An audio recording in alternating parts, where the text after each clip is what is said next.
આટાથી ભગવાનની આરતી ઉતારવાની એટલે 7 અને 7 14 આટાથી આપણે ભગવાનની આરતી ઉતારવાની છે। મને એક આરતી બહુ ગમે અને અવારનવાર હું આરતી ગાઉં। વિષય વિકાર મિટાવો પાપ હરો દેવા ઓમ જય જગદીશ હરે વિષય વિકાર મિટાવો પાપ હરો દેવા સ્વામી પાપ હરો દેવા શ્રદ્ધા ભક્તિ બઢાવો શ્રદ્ધા ભક્તિ બઢાવો સંતન કી સેવા ઓમ જય જગદીશ વિષય વિકાર મિટાવો પાપ હરો દેવા। આપણા વિષયને વિકારને અને પાપને પ્રભુ તમે હરી લો અને બાકીની 3 વસ્તુ તમે આપો। શું? તો કે શ્રદ્ધા ભક્તિ બઢાવો શ્રદ્ધા ને ભક્તિ બઢાવો અને સંતન કી સેવા ઓમ જય જગદીશ હરે। આપણે ત્યાં જુદા જુદા દેવની છે ને બાપ, જુદી જુદી આરતીઓ ગવાય। સત્યનારાયણ ભગવાનની કથા હોય ત્યારે બ્રાહ્મણ દેવતા ગાય જય કાના કાળા પ્રભુ નટવર નંદ લાલા પ્રભુ નટવર નંદ લાલા મીઠી મોરલી વાળા મધુરી મોરલી વાળા ગોપીના પ્યારા ઓમ જય કાના કાળા। આવી સુંદર મજાની આરતીઓ ગવાય। આપણા પુષ્ટિ માર્ગની અંદર એક આરતી બહુ ગવાય કે સબ આરતી ઉતારો મેરે લાલન કી સબ આરતી ઉતારો મેરે લાલન કી। આવી જુદી જુદી આરતીઓ આપણે ત્યાં ગવાય ભાઈ। પણ આરતીનો અર્થ થાય છે કે આર્ત ભાવમાં આવવું અને આરતી કર્યા પછી ભગવાનને મંત્ર પુષ્પાંજલિ અર્પણ કરવાની છે। આ મંત્ર પુષ્પાંજલિની અંદર ભગવાનને પુષ્પ અર્પણ કરવાનું છે। પુષ્પનું એક બીજું નામ છે સુમન। સુમન એટલે શું?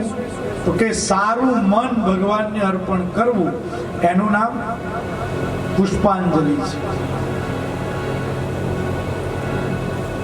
અને ત્યારબાદ ભગવાનની પ્રદક્ષિણા કરવાની। જો આપણે ત્યાં 2 વસ્તુનો બહુ મહિમા છે। એક પ્રદક્ષિણાનો મહિમા છે અને બીજો દક્ષિણાનો મહિમા છે। આપણે ત્યાં બ્રાહ્મણ દેવતા યજ્ઞ પૂજા કરાવવા માટે આવે પછી બ્રાહ્મણને આપણે દક્ષિણા આપીએ। વશિષ્ઠ બાપજી જ્યારે દશરથ રાજાને ત્યાં યજ્ઞ કાર્ય કરાવવા માટે જાય અને યજ્ઞ પૂરો થાય એટલે વશિષ્ઠ બાપજી દશરથ રાજાને એવું કહે કે ચલો રાજાજી મારી દક્ષિણા આપી દો। કારણ કે તમારી પાસે હું દક્ષિણા લઉં છું ને એ હું તમારા ઉપર ઉપકાર કરું છું। કારણ કે જો હું દક્ષિણા ન લઉં તો તમારો યજ્ઞ સફળ થાય નહીં। અને શાસ્ત્રમાં તો એવું બતાવ્યું છે કે તમે કોઈ પણ પ્રકારનું કર્મ કરો એની દક્ષિણા તે જ સમય આપી દો। જો 1 દિવસ મોડી આપો ને તો ડબલ દક્ષિણા આપવી પડે। એમ ગણતરી બતાવી છે કે 3 દિવસ પછી આપો તો 3 ગણી આપવી પડે। અઠવાડિયા પછી આપો તો 4 ગણી આપવાની। 1 મહિના પછી આપો તો 5 ગણી આપવાની। 6 મહિના પછી આપો તો 7 ગણી દક્ષિણા આપવાની। અને શાસ્ત્રમાં એ બતાવ્યું છે કે 1 વર્ષ પછી જો દક્ષિણા આપવા યજમાન આવે તો બ્રાહ્મણે દક્ષિણા લેવી નહીં। કારણ કે એનું દ્રવ્ય શુદ્ધ નથી। આપણે ત્યાં છે ને માંગલિક પ્રસંગ હોય ને ત્યારે યજમાન કરોડો રૂપિયાનો ખર્ચો કરે, પણ જ્યારે બ્રાહ્મણને દક્ષિણા આપવાની હોય ત્યારે શું કે, મહારાજ હવે બહુ ખર્ચો થયો છે, 1-2 મહિના પછી દક્ષિણા આપીશ. નહીં, બ્રાહ્મણનું કર્મ પતે ને બાપ, તરત જ એને દક્ષિણા આપે.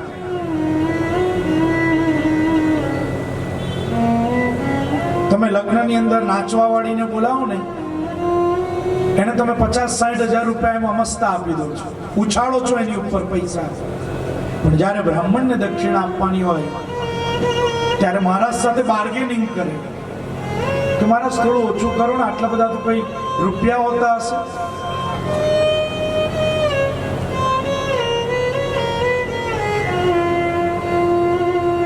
પણ બ્રાહ્મણને દક્ષિણા આપો, અને બ્રાહ્મણને દક્ષિણા આપ્યા પછી બ્રાહ્મણને પ્રણામ કરો કે જો તમે ન હોત તો અમારો આ માંગલિક પ્રસંગ પૂરો ન થયો.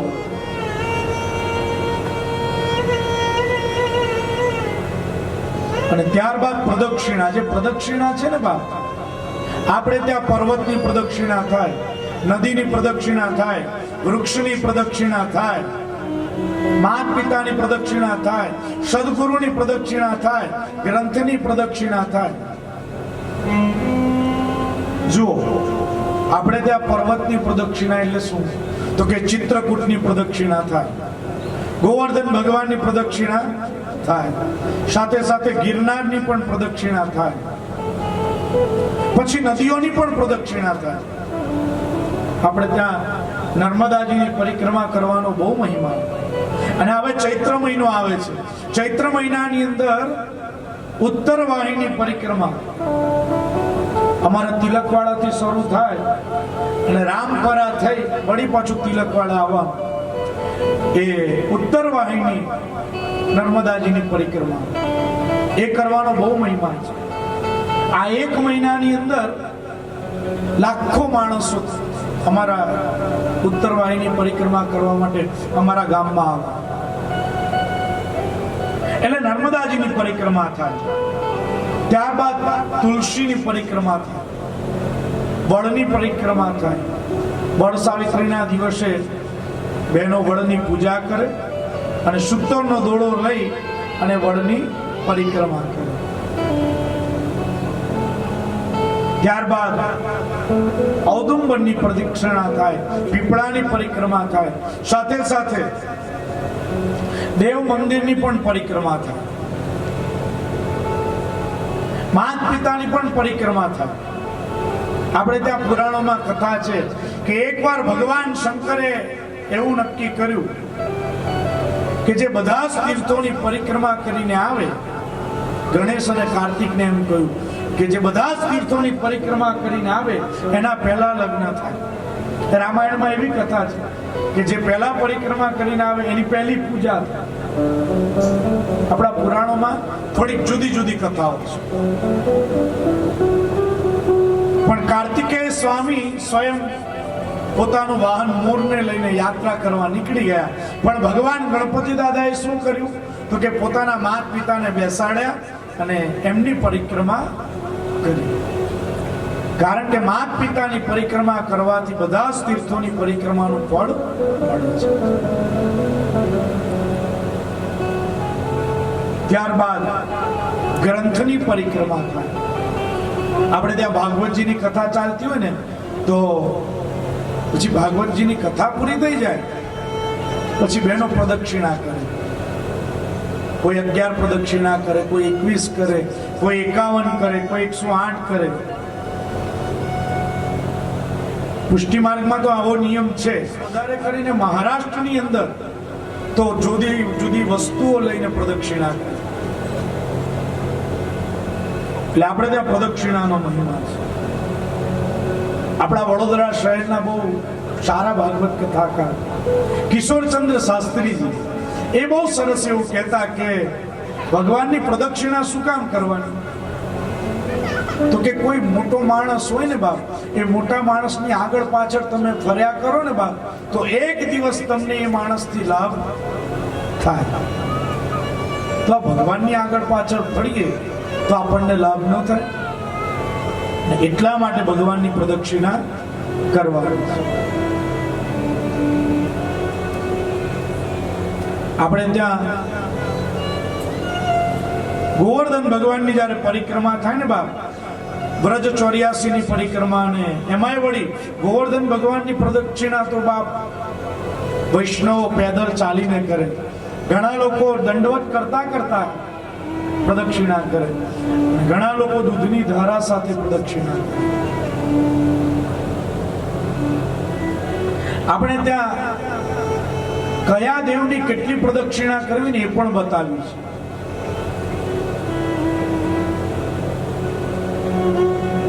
આપણે ત્યાં એવું કહ્યું છે,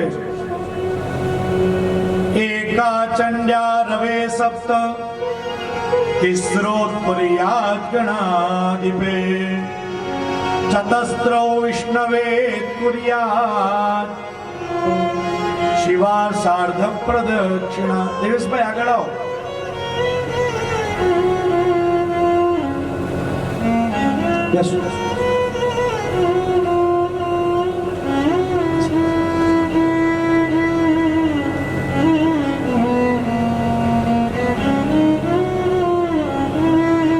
માતાજીના મંદિરે આપણે જઈએ ને બાપ તો એક પ્રદક્ષિણા કરવી.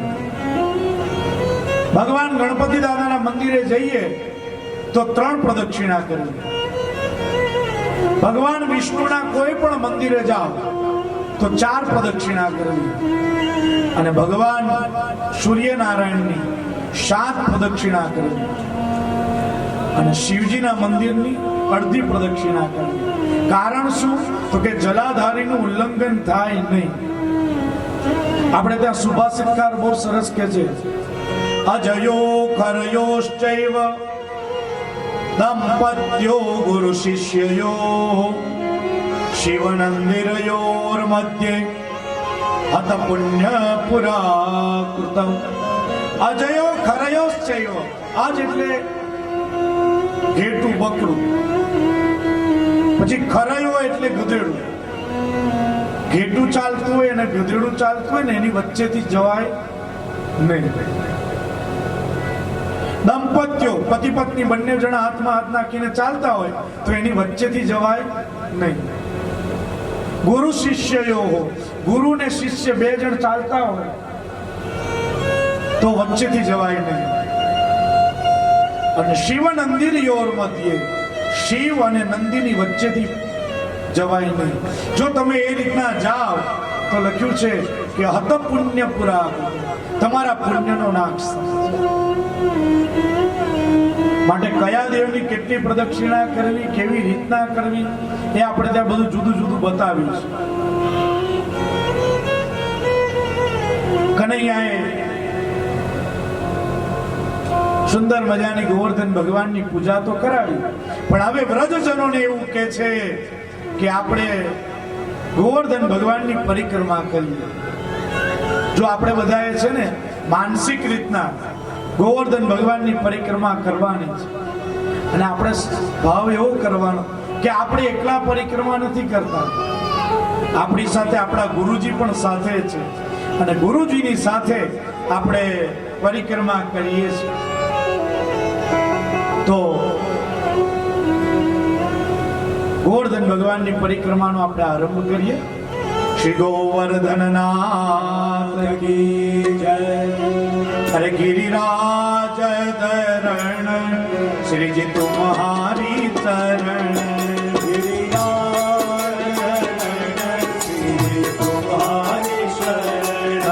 ગિરિરાજ ધરણ શ્રીજી તુમ્હારી ચરણ. ગિરિરાજ ધરણ શ્રીજી તુમ્હારી શરણ.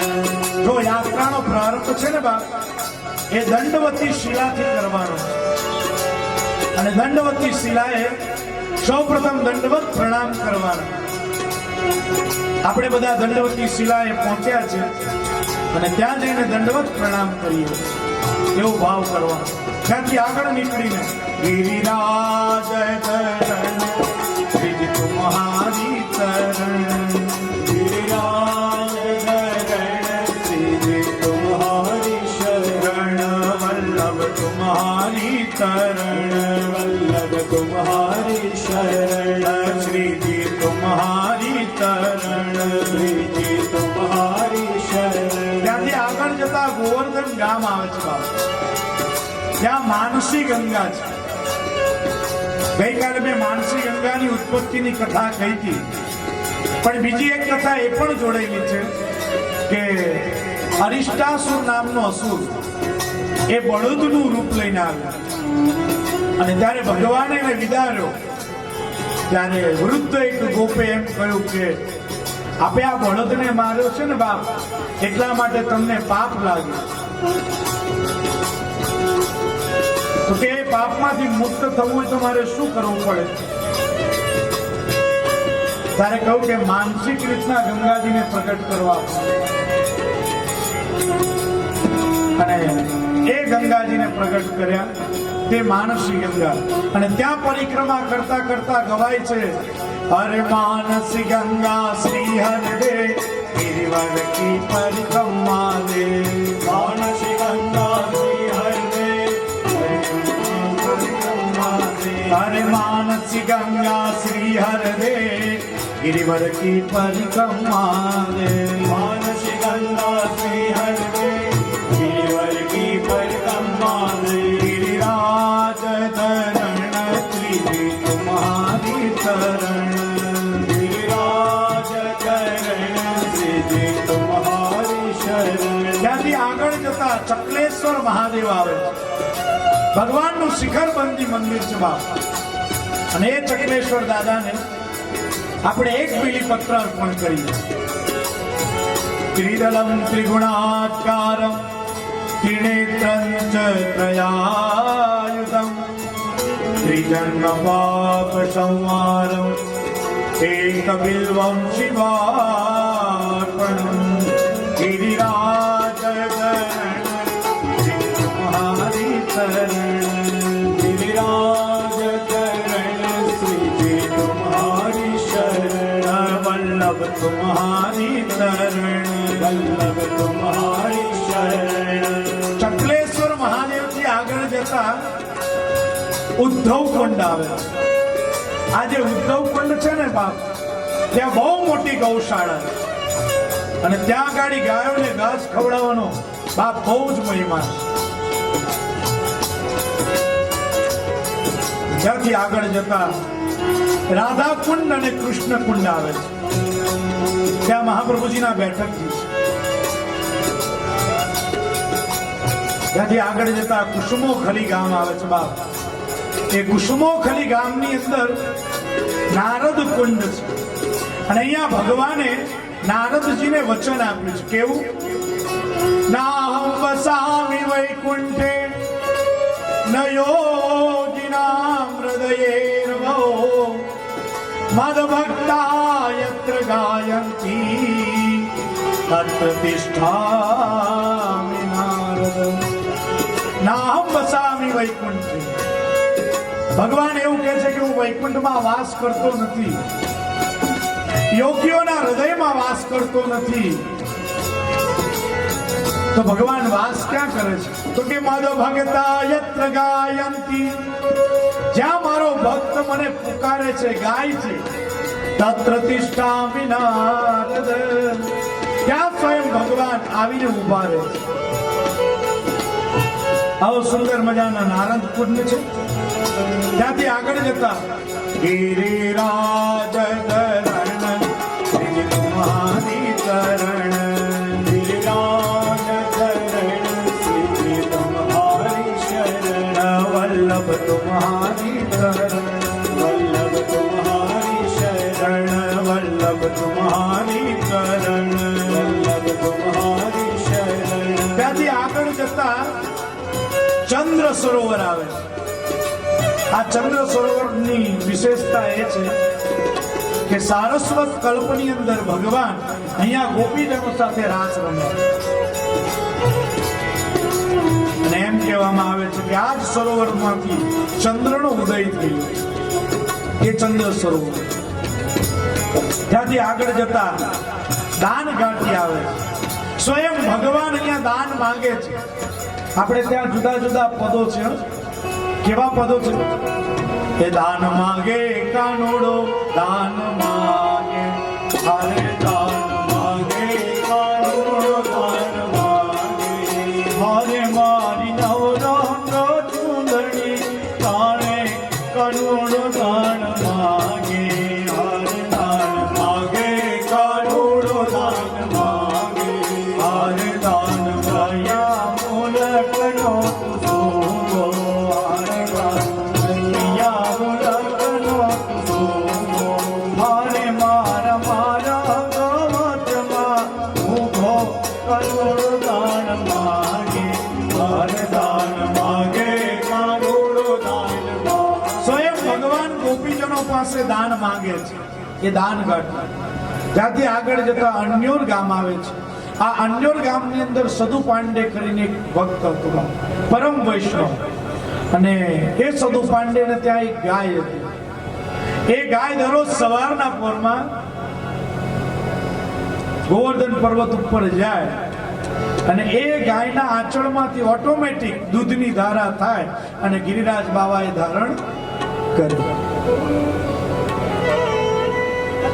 ત્યારબાદ આગળ જતા ગોવિંદ કુંડ આવે છે. અહીંયા ગુસાઈજીની બેઠક છે ગોવિંદ કુંડ પાસે. જે ગુસાઈજીની બેઠક છે ને બાપ, આપણે ત્યાં એવું કહેવાય છે કે ગુસાઈજી પરમ દયાલ કી જય. તો ગુસાઈજીને પરમ દયાલ કેમ કહેવામાં આવે? મેં તમને બીજા કે પહેલા દિવસે જ કદાચ કથામાં કહ્યું હતું કે ગુસાઈજીની પાસે એક મુસલમાન બાઈ આવી અને એ મુસલમાન બાઈએ એમ કહ્યું કે મને બહુ તરસ લાગી છે. અને ત્યારે ગુસાઈજીએ જે ભગવાનની માટે જે જારીજી મૂક્યા હતા ને બાપ, એ જ જારીજી એ મુસલમાન બાઈને આપી દીધી. અને એટલા માટે ગુસાઈજીને પરમ દયાળ કહેવામાં આવે છે. ત્યારબાદ આગળ જતા અપ્સરા કુંડ આવે છે. એ અપ્સરા કુંડ ઉપર ચિત સ્વામીજી બિરાજતા હતા અને ત્યાં અપ્સરા બિહારીનું મંદિર છે. ત્યાંથી આગળ જતા પુછરીકા લોટા એવું સ્થાન આવે છે. જ્યારે ભગવાન રાસની અંદર અદૃશ્ય થયા ને ત્યારે ગોપીજનો ભગવાનને શોધવા નીકળે છે. અને એક ગોપી બીજી ગોપીને પૂછે છે, પુછરી કે લોટા ક્યાં છે?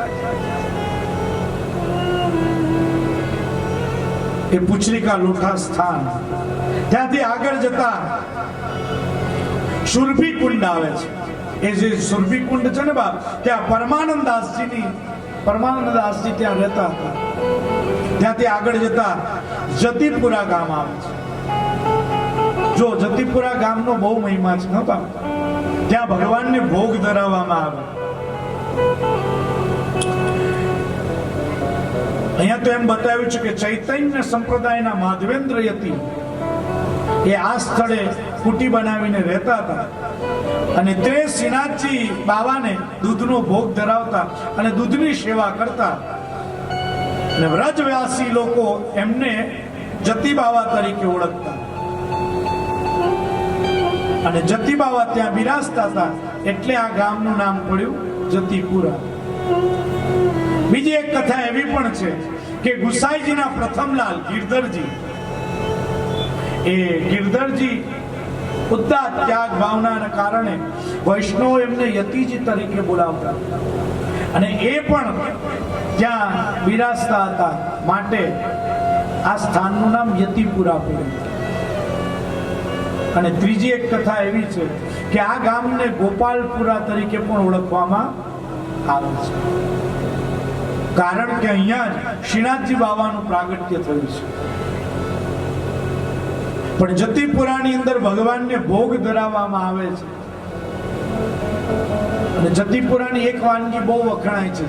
શું વખણાય છે? આમાંથી કેટલા જણા જતીપુરા ગયા છે? તમને બધાને તો ખબર હોવી જ જોઈએ, વૈષ્ણવો છો તમે. શું વખણાય? બટાકાની જલેબી. બરાબર. અમે જ્યારે જતીપુરા ગયા ને ત્યારે અમારી સાથે આ ધવલભાઈ હતા. એ ધવલભાઈ જે વાયોલિન વગાડે છે એ ધવલભાઈએ કહ્યું કે આપણે ભગવાનના જેવા દર્શન કરીએ ને પછી સીધા આપણે બટાકાની જલેબી ખાવા જ જવાનું. પણ જતીપુરાની અંદર ભગવાનને ભોગ ધરાવવામાં આવે, વળી પાછા દંડવતી શિલા પર આવવાનું, ત્યાં ભગવાનને દંડવત પ્રણામ કરવાનું અને યાત્રા પૂરી કરવાની. જ્યારે આવી સુંદર મજાની યાત્રા પૂરી થઈને બાપ અને ત્યારે ઇન્દ્ર મહારાજે પર્જન્યને એમ કહ્યું કે જાઓ વ્રજમાં જઈને મુશળધાર વરસો. અને જ્યારે પર્જન્ય મહારાજ આવીને મુશળધાર વર્ષા કરે છે ત્યારે વ્રજજનોની રક્ષા કરવા માટે સ્વયં ભગવાન ટચલી આંગળી ઉપર ગોવર્ધનને ધારણ કરે છે. અને જ્યારે ગોવર્ધનને ધારણ કરે ત્યારે ભગવાન લાગે છે કેવા? દદાર લીલયા કૃષ્ણ સતરાકમિવ બાલક. નાના બાળકે ચોમાસાની અંદર બિલાડીનો ટોપ પકડ્યો હોય ને એવા ભગવાન લાગે છે. જો આપણા હાથની અંદર છે ને 4 આંગળી ને 5મો અંગૂઠો છે, પણ એમાં સૌથી નાનામાં નાની આંગળી કઈ છે? તો કે કનિષ્ઠિકા, છેલ્લી. આ ટચલી આંગળી ઉપર ભગવાને ગોવર્ધનને ધારણ કરીને એમ કહ્યું કે ઘણીવાર નાનામાં નાનો માણસ બહુ મોટું કામ કરે અને હાવ મોટા લોકો હાવ ખોટા હોય છે. ઘણીવાર નાનો માણસ છે ને બાપ એવું કામ કરી જાય, સમાજની અંદર એવી સેવા કરી જાય. હું અમારા પ્રફુલ્લભાઈને જોઉં છું, તેજસભાઈ, તમે કોઈ પણ કામ બતાવો તો પ્રફુલ્લભાઈ એકદમ દોડીને ચાલો આ કામ પતાઈ આવો. અને દરરોજ સવારે પ્રફુલ્લભાઈ મારા મુકામ પર આવે અને આવીને મને પૂછી જાય કે શાસ્ત્રીજી કઈક સેવા છે, કઈક લાવવાનું છે. મેં તો એમનું નામ પાડ્યું છે 108.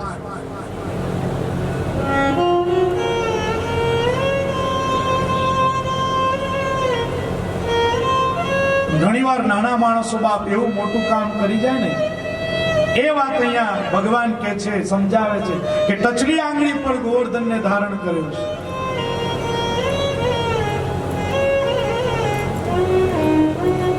અને ભગવાને જ્યારે ટચલી આંગળી પર ગોવર્ધનને કેમ ધારણ કર્યો એની પાછળ પણ અનેકવિધ કથાઓ જોડાયેલી છે.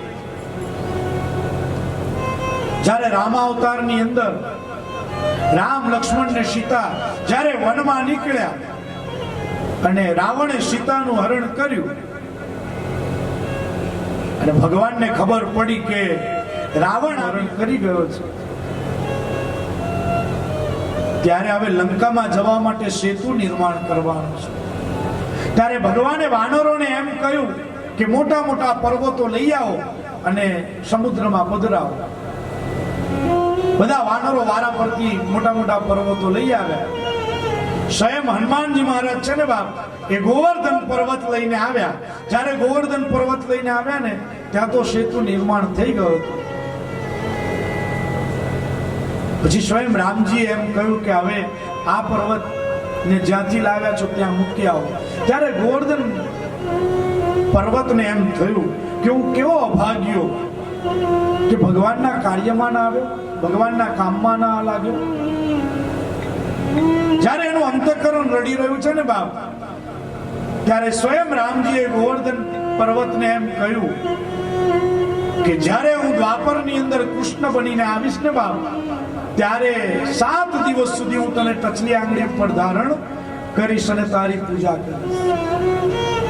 અને એટલા માટે ભગવાને ગોવર્ધનને ધારણ કર્યો છે. આ ગોવર્ધન પર્વતનો મહિમા કેવો છે, ગિરિરાજ મહારાજનો મહિમા કેવો છે. હું અત્યારે એક પુસ્તક વાંચતો હતો, એમાં લખ્યું હતું બાપ કે કોઈ માણસ શ્રદ્ધાપૂર્વક કે અશ્રદ્ધાપૂર્વક જો ગિરિરાજ મહારાજનો સ્પર્શ કરે ને બાપ, તો એવું લખ્યું છે કે એનાથી કદાચ બ્રહ્મ હત્યા થઈ ગઈ હોય ને તો એ બ્રહ્મ હત્યામાંથી પણ એ મુક્ત થઈ જાય છે. ગિરિરાજ બાવાના દર્શન કરવાનો પણ બહુ મહિમા છે. કેવો મહિમા! એના પાછળ પણ એક તપ કરી રહ્યા છે, પણ જોડે હાડકાના ઢગલા પડ્યા છે એ શું હશે? એટલે સીધા જ ત્યાંથી ભગવાનની પાસે આવ્યા અને ભગવાનને આવીને એવું પૂછે છે કે પ્રભુ, હું જળ લેવા માટે ગયો ત્યારે ત્યાં બે તપસ્વીઓ તપશ્ચર્યા કરી રહ્યા છે અને બાજુમાં હાડકાના ઢગલા છે એ શું છે? અને ત્યારે ભગવાને નારદજીને એમ કહ્યું કે નારદજી સાંભળો, આજે બે તપસ્વીઓ છે ને બાપ, એ ગોવર્ધન ભગવાનના દર્શન કરવા માટે તપ કરી રહ્યા છે અને બાજુમાં જે હાડકા પડ્યા છે ને એ કેટલાય જન્મોથી તપ કરે છે. દરેક જન્મ એમનું ક્ષીણ થયું અને એ જે ક્ષીણ થયું એના હાડકા એ બાજુમાં પડ્યા છે. તમે વિચારો કે તપશ્ચર્યા કરવા છતાં પણ ગિરિરાજ બાવાના દર્શન થતા નથી. બહુ ભાગ્યશાળી જીવ હોય ને, પરમ વૈષ્ણવ હોય તો બાપ એને ગોવર્ધન ભગવાનના દર્શન થાય. એમને એમ દર્શન થતા નથી. માણસને ગોવર્ધન પર્વત પર દર્શન કરવા જવાનો વિચાર તો આવે, પણ એ વિચાર પૂરો થતા વર્ષોની નીકળી જાય.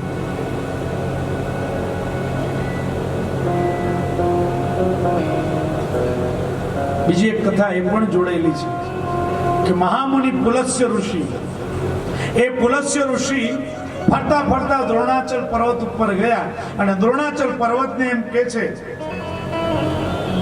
કે તમારા અંશરૂપી એવા ગોવર્ધનજી એ મને આપો, હું કાશીમાં જઈને એમની સ્થાપના કરું. દ્રોણાચલ પર્વતે ગોવર્ધન ભગવાન પુલસ્ય ઋષિને આપ્યા. પુલસ્ય ઋષિ હાથની હથેળીમાં લઈને એ જઈ રહ્યા છે.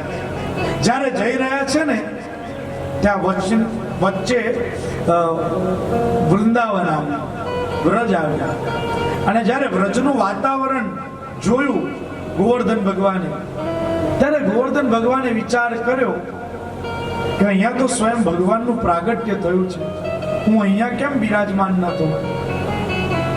એટલે ગોવર્ધન ભગવાને પોતાનું વજન વધાર્યું.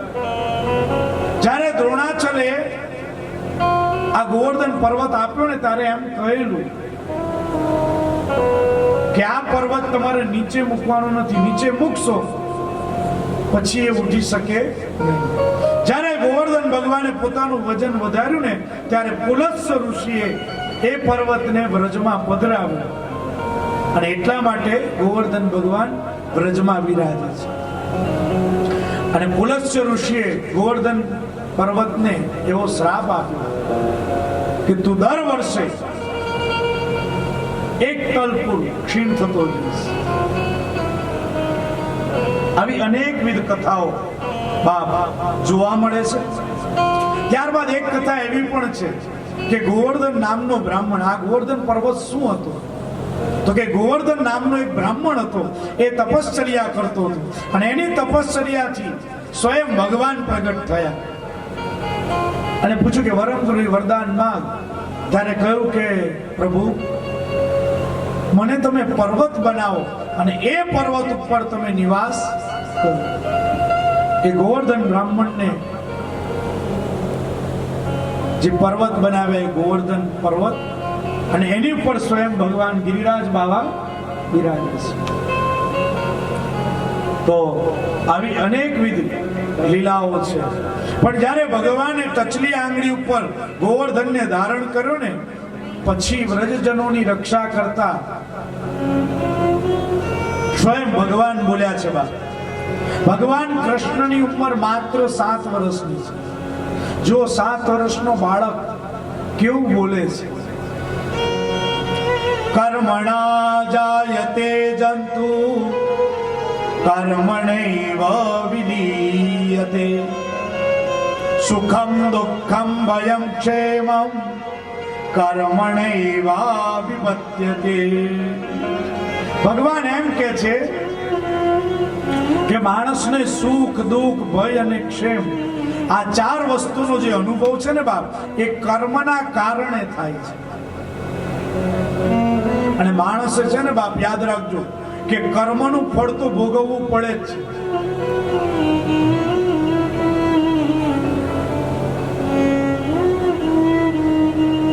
અને જો આપણે સુખ અને દુઃખ કોને કહ્યું આપણને અનુકૂળતા રહે એને આપણે સુખ કહ્યું, અને જે પ્રતિકૂળતા છે, પ્રતિકૂળ છે, તેને આપણે દુઃખ કહ્યું. કથાના માળવામાં આપણે બેઠા હોય તો આપણને એવું થાય કે કુલર પાસે આપણને બેસવાની જગ્યા મળે, એને આપણે સુખ કહ્યું. પંગત પીરસાતી હોય ને તો આપણે એવું વિચારીએ કે પીરસાવાની શરૂઆત અહીંયાથી થાય. બસમાં બેઠા હોય તો એવી ઈચ્છા થાય કે બારી પાસે જગ્યા મળે તો સારું, એને આપણે સુખ કહ્યું. અને પૂજ્ય કૃષ્ણશંકર દાદા તો બહુ સરસ કહેતા કે સુખ કરતા દુઃખ બહુ ખાનદાન છે. સુખ તમારે બોલાવાથી આવી જાય પણ દુઃખ આવતું નથી. હવે તમે બધા એવું વિચારો કે ચાલો મારે આઈસ્ક્રીમ ખાવો છે, તો તમે અહીંયાથી ઊભા થઈ બહાર જઈ અને આઈસ્ક્રીમ ખાઈ આવો. અરે ઘણા લોકો તો કથામાં બેઠા હોય ને ગાંઠિયાના બે ફાંકા મારી જાય, કોઈ ખબર ના પડે.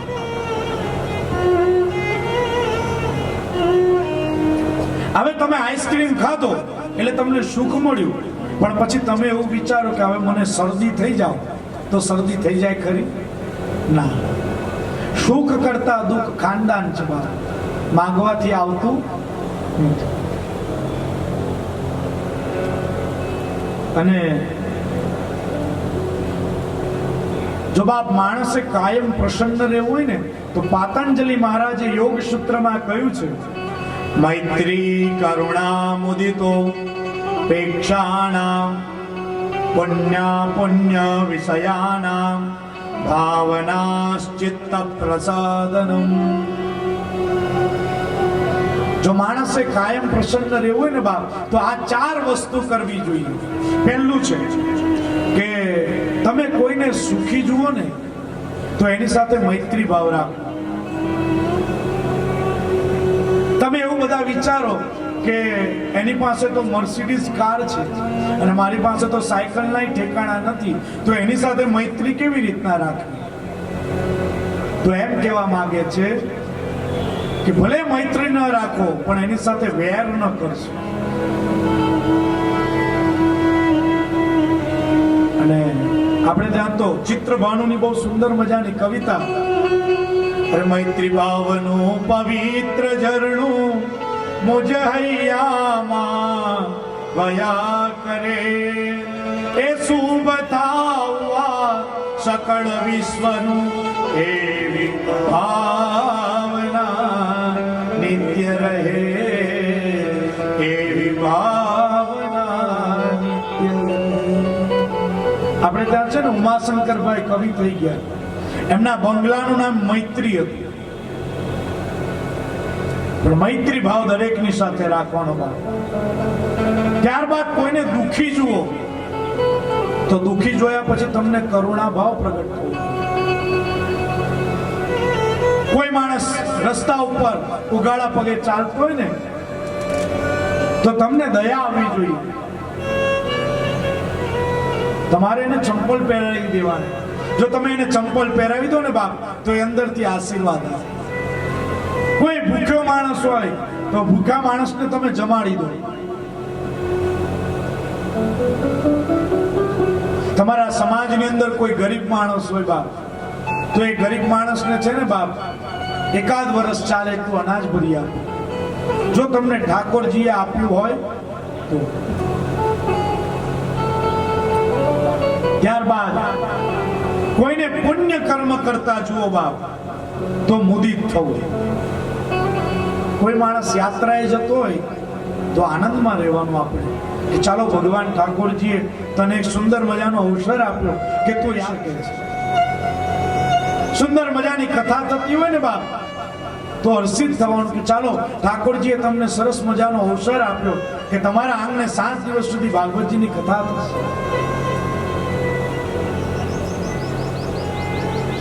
અને એ કોઈને સત્કર્મ જોવા કરતા જુઓ બાપ તો હર્ષિત થવું. અને ત્યાર પછી એમ કહ્યું છે કે કોઈને પાપ કર્મ કરતા જુઓ ને બાપ તો પેક્ષાણા. માણસે છે ને પાપનો વિરોધ કરવાનો નથી, પાપીનો વિરોધ કરવાનો નથી. કરવો હોય ને તો પાપનો વિરોધ કરો. કોઈ માણસ દારૂડિયો હોય અને દારૂ પીને આવ્યો તો એને કહેવાનું કે ભલા માણસ, તું અત્યારે દારૂ પીને આવ્યો છે ને, અત્યારે તું ઘેર જતો રહે, જ્યારે દારૂ ઉતરી જાય પછી તું આવજે, તને હું ચા પીવડાવીશ. એટલે પાપીનો વિરોધ નથી કરવાનો બાપ, કરવો હોય તો પાપનો વિરોધ કરવાનો છે. અને જો આ 4 વસ્તુ તમારામાં આવે તો માણસ કાયમ પ્રસન્ન રહી શકે. જો આપણી વાત તો અહીંયાથી નીકળી કે સુખ દુઃખ ભય અને ક્ષેમ એનો અનુભવ બાપ છે ને કર્મના કારણે થાય છે. અને માણસના જીવનમાં દુઃખ આવવાના પણ કારણો છે. દુઃખ કેમ આવે તો કે અહીંયા 4 વસ્તુ બતાવી છે. એક, કાળના કારણે દુઃખ આવે છે. શિયાળો હોય ને બાપ તો શિયાળામાં ઠંડી જ પડે, ઉનાળામાં ગરમી જ પડે અને ચોમાસામાં વરસાદ જ પડે. પણ આપણે શું કહીએ, બહુ શિયાળામાં ઠંડી પડી, ઉનાળાની અંદર હોય કે બહુ ગરમી પડી, પછી ગરમી પૂરી થઈને ચોમાસામાં વરસાદ પડે ત્યારે લોકો કે એટલો બધો વરસાદ પડ્યો, બહુ વરસાદ પડ્યો. પણ એ કાળના કારણે માણસ દુઃખી થાય. બીજું છે, કર્મના કારણે માણસ દુઃખી થાય છે. ચોમાસું હોય અને ચોમાસાની અંદર તમે ઘરની બહાર નીકળતા હો અને ઘરના લોકો તમને એવું કહે કે વરસાદી વાતાવરણ છે, છત્રી લઈને તમે જાઓ, પણ તમે છત્રી લઈને ન જાઓ અને ભીજાઓ અને પછી શરદી થાય તો એનો દોષ કોને લાગે? ઘરના લોકોએ તો તમને કહ્યું હતું પણ તમે લઈને ગયા નહીં. માટે કર્મના કારણે માણસ દુઃખી થાય છે. અને કવિ કહે ને કે જેવી કરો છો કરણી તેવી તરત ફળે છે, જેવી કરો છો કરણી તેવી તરત ફળે છે, બદલો ભરા બુરાનો અહીંયા અહીં જ મળે છે. તમે જેવા કર્મ કરશો ને બાપ તેનું ફળ તમને અહીંયા જ મળશે. એક માણસ છે ને રસ્તા પરથી જતો હતો, એને આંબાવાડિયું જોયું. આંબાવાડિયાની અંદર આંબા ઉપર કેરી લાગેલી જોઈ અને કેરી જોયા પછી એ કેરી તોડવા જ્યાં જતો હતો ને ત્યાં આંબાનો માલિક આવી ગયો. એટલે આંબાના માલિકે આવીને જે માણસ કેરી ચોરતો હતો ને એને માર્યો. હવે કેરી તો ખાવાની હતી મુક્તિ, પણ માર કોને પડ્યો? બૈડા. હવે એમાં કર્મનો સિદ્ધાંત ક્યાં આવ્યો? પણ જુઓ, સૌથી પહેલા કેરી જોઈતી કોને? આંખે. અને માર પડ્યો ત્યારે આંસુ આવ્યા ક્યાં? આંખમાં. આંખને આંખનું ફળ મળ્યું. એટલે માણસ જે કર્મ કરે છે ને બાપ એનું ફળ એને ભોગવવું જ પડે છે. આપણે ત્યાં એવું કહેવાય છે કે દેવ ઋષિ કિન્નર ભલે અને હોય જ્ઞાન કે મૂળ, અટલ કાયદો કર્મનો અને કોઈ ન પામે છૂટ. દેવ જેવો હોય, ઋષિ જેવો હોય, કિન્નર જેવો હોય બાપ, પણ એને કર્મનું ફળ તો ભોગવવું જ પડે છે. મેં શરૂઆતમાં કહ્યું હતું કે માણસ કર્મ કરવામાં સ્વતંત્ર છે પણ કર્મનું ફળ ભોગવવામાં સ્વતંત્ર નથી. અને કર્મ કોઈને છોડતું નથી. ત્યારબાદ ગુણના કારણે માણસ દુઃખી થાય છે. આપણે ત્યાં 3 પ્રકારના ગુણ છે: સત્વગુણ, રજોગુણ અને તમોગુણ. જ્યારે સત્વગુણ ચાલતો હોય ને બાપ ત્યારે માણસે ભગવાનની પૂજા કરવાની છે સવારના પહોરમાં વહેલી સવારે. પછી રજોગુણ ચાલતો હોય ત્યારે વેપાર ધંધો વ્યવહારિક કાર્યો કરવાના. અને જ્યારે તમો ગુણ ચાલતો હોય ત્યારે માણસે નિંદ્રા એટલે કે સુવાનું. સત્વ ગુણની અંદર ભગવાનનું જ્યારે ભજન કરવાનું હોય ત્યારે માણસ શું કરે તો કે પેપર લે ને પેપર વાંચ્યા કરે, ચા પીધા કરે, પણ ભગવાનની સેવા કરે નહીં. અને ભગવાનની સેવા કરે નહીં પછી મોડા સુધી આ વાંચા કર્યા પછી સ્નાન કરે, અને સ્નાન કર્યા પછી ઠાકોરજીની સેવા કરવાની રહી ગઈ હોય એટલે ઉતાવળ કરે કે હવે મારે દુકાને જવાનું છે, હું ભગવાનની પૂજા કેવી રીતના કરું. એટલે પત્નીને કહે કે હવે તું પૂજા કરી. જે ગુણની અંદર જે કર્મ કરવાનું છે તે કરતા નથી, માટે માણસ દુઃખી થાય.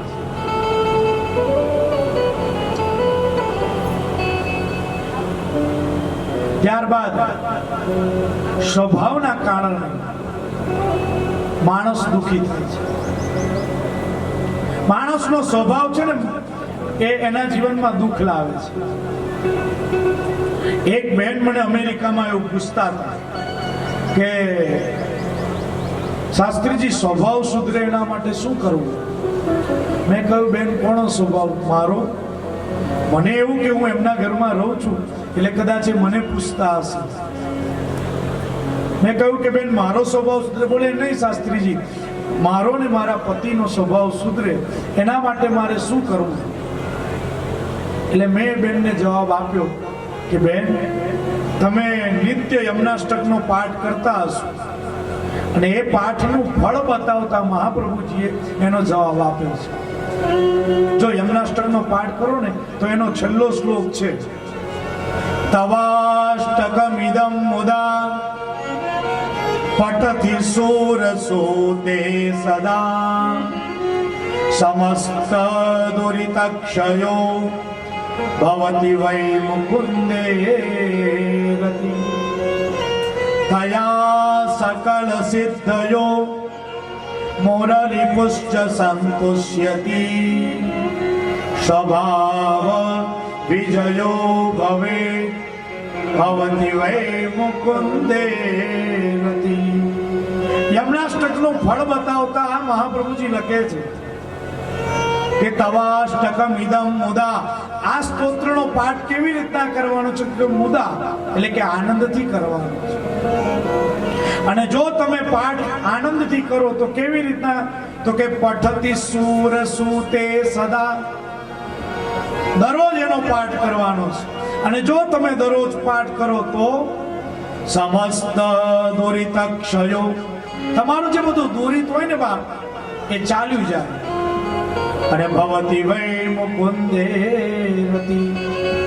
મુકુંદની અંદર સ્વયં ભગવાનની અંદર તમારી રતિ થાય. ભગવાનને પ્રાર્થના કરવાની કે ગતિર વિઠ્ઠલ એસે રતિર વિઠ્ઠલ એસે મતિર વિઠ્ઠલ એસે સદા વૈ મમાઉસ. મારી ગતિ રતિ ને મતિ એ પ્રભુ તમારામાં. આગળ ફળ બતાવતા કે છે તયા સકલ સિદ્ધયો, બધી સિદ્ધિઓ તમને પ્રાપ્ત થાય. અને મોરરિપુશ્ચ સંતુષ્યતિ, સ્વયં ભગવાન ઠાકોરજી બાપ એ સંતોષ પામે. અને સ્વભાવ વિજયો ભવે પદતિ વલ્લભ શ્રી હરિ. સ્વયં વલ્લભ પ્રભુનું વચન છે બાપ કે માણસનો સ્વભાવ સુધરી જાય. ક્યારે? તો કે યમુનાજીના દર્શન કરવામાં આવે, યમુનાજીનું પાન કરવામાં આવે, કે યમુનાજીમાં જઈને સ્નાન કરવામાં આવે તો માણસનો સ્વભાવ સુધરી જાય. માણસના જીવનમાં છે ને બાપ સ્વભાવના કારણે જ માણસ દુઃખી થતો હોય છે.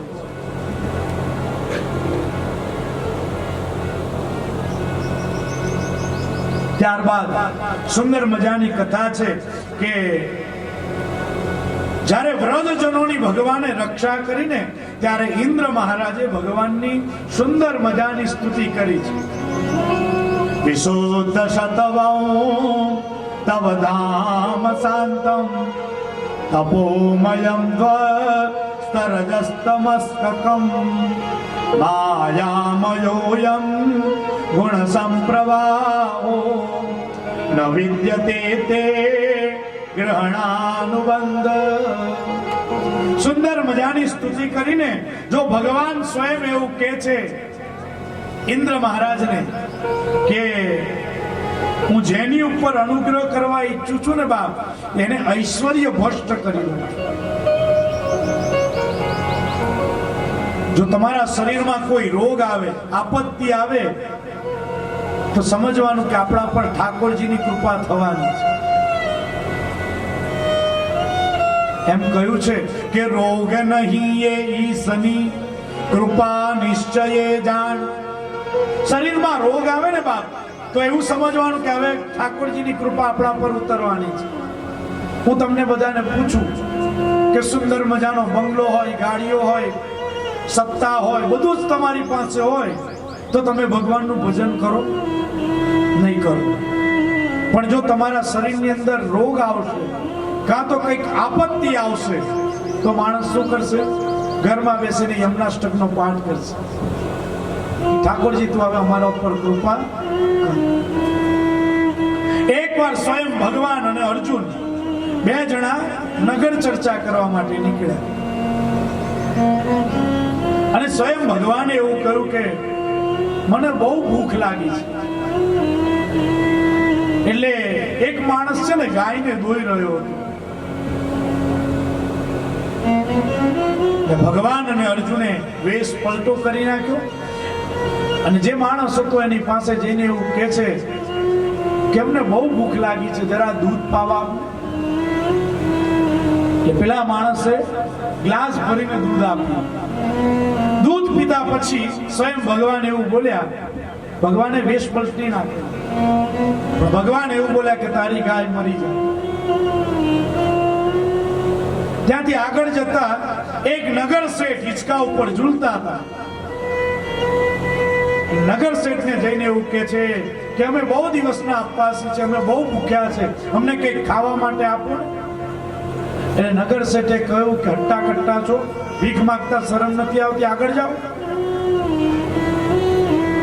ત્યાં ભગવાને આશીર્વાદ આપતા એમ કહ્યું કે તારે ત્યાં ધનના ભંડાર ભરેલા રે, સંતાનને ત્યાં સંતાન થયા જ કરે.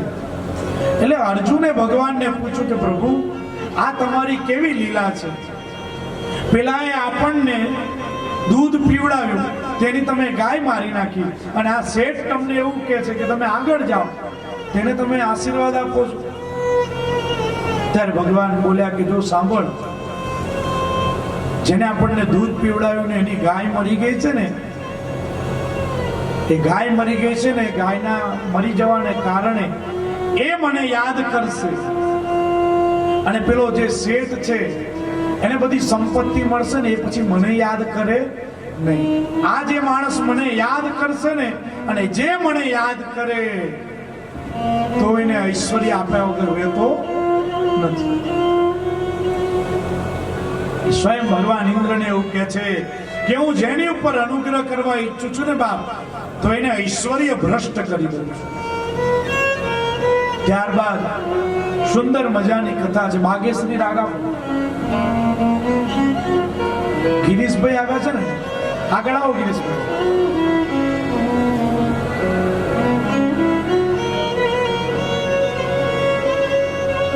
ચાલો, સુંદર મજાની કથા છે.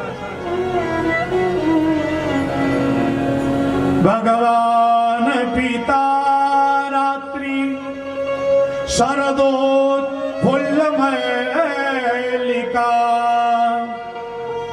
વિક્ષરંતો મનશ્ચક્રે યોગ માયા ઉપાશ્રિતા.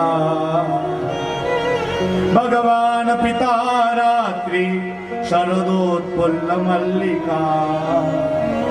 સુખદેવજી મહારાજ પરીક્ષિત રાજાને મંગલકારી કથા વર્ણવી રહ્યા છે કે હે રાજન, જો આપણે ત્યાં છે ને જુદી જુદી રાત્રિઓ છે. યોગ રાત્રિ, કાલ રાત્રિ, શિવરાત્રિ, નવરાત્રિ, મહારાત્રિ. અને હવે તો શરદ ઋતુ છે બાપ, શુક્લ પક્ષ છે, અને ન બને નદી શુદ્ધ બન્યા છે બાપ. કમળો ખીલ્યા છે અને ત્યારે સ્વયં ભગવાન વેણુનો નાદ કરે છે. કાલે આપણે શ્લોક જોઈ ગયા કે ભગવાન જ્યારે વેણુનો નાદ વગાડે છે ને ત્યારે ભગવાન લાગે છે કેવા બરહા પીડમ નટવર વપુ કર્ણયો કર્ણિકારમ વિભરદવાસ કનક કપિસમ વૈજયંતી ચ મારા. આવા ભગવાનના રૂપનું વર્ણન કર્યું છે. પણ જ્યારે ભગવાન વેણુનો નાદ કરે ને બાપ તારે ઘર કામ કરતા ગોપીજનો એ કામ હેઠા મૂકી અને ભગવાનના વેણુનો નાદ સાંભળવા માટે દોડે છે. જે ગોપીજનો પોતાના બાળકોને સ્તનપાન કરાવતી હતી ને બાપ એ બાળકોને હેઠા મૂકી અને ભગવાનના વેણુનો નાદ સાંભળવા માટે દોડે છે. જે ગોપીજનો બાપ પોતાના શરીર ઉપર શૃંગાર કરતી હતી, કાજળ તો આંખમાં લગાવવાનું હોય તેની જગ્યાએ ગાલ ઉપર લગાવીને નીકળી ગઈ. રામાયણમાં સુંદર મજાની કથા છે કે રામજી જ્યારે જનકપુરમાં ગયા અને જનકપુરની અંદર રામ ને લક્ષ્મણ જ્યારે રસ્તા ઉપર જઈ રહ્યા છે ત્યારે જનકપુરના લોકો રામ અને લક્ષ્મણને જોવા માટે આવે છે. એનું વર્ણન કરતા તુલસીદાસજીએ લખ્યું છે ધ્યાયે ધામ કામ સબ ત્યાગે ધ્યાયે ધામ કામ સબ ત્યાગે ધ્યાયે ધામ કામ સબ ત્યાગે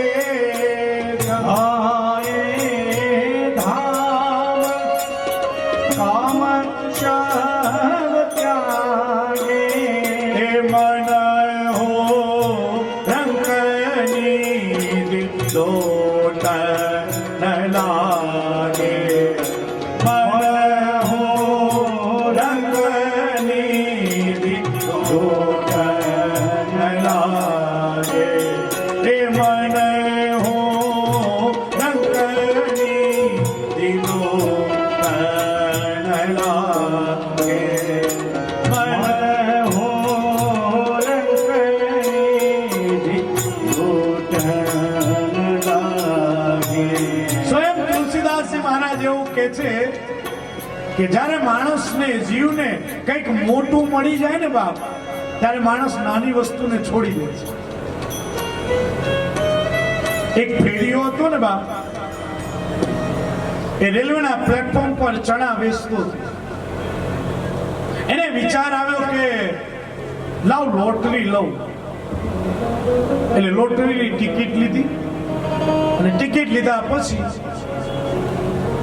થોડાક દિવસ પછી રસ્તા ઉપર જતો હતો ત્યાં પેપર વાળો એવું બોલવા મળ્યો કે લોટરી લાગી લોટરી લાગી લોટરી લાગી. એટલે એને વિચાર આવ્યો કે મેં પણ લોટરીની ટિકિટ તો લીધી છે, લાવ જો તો ખરો. એટલે ₹1 આપીને પેપર લીધું ને પેપર લીધા પછી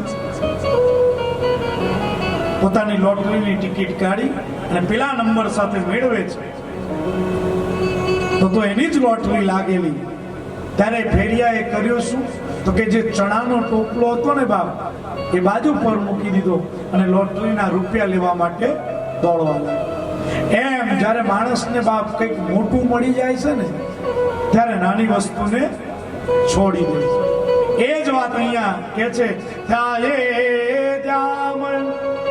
કામ સબ ત્યાગે. જ્યારે રામ ને લક્ષ્મણ આવી રહ્યા છે ને બાપ ત્યારે એને જોવા માટે જનકપુરના લોકો રસ્તા ઉપર આવી રહ્યા. તેવી જ રીતના જ્યારે ભગવાન વેણુનો નાદ કરે છે ત્યારે ગોપીજનો ભગવાનના વેણુના નાદને સાંભળવા માટે દોડે છે.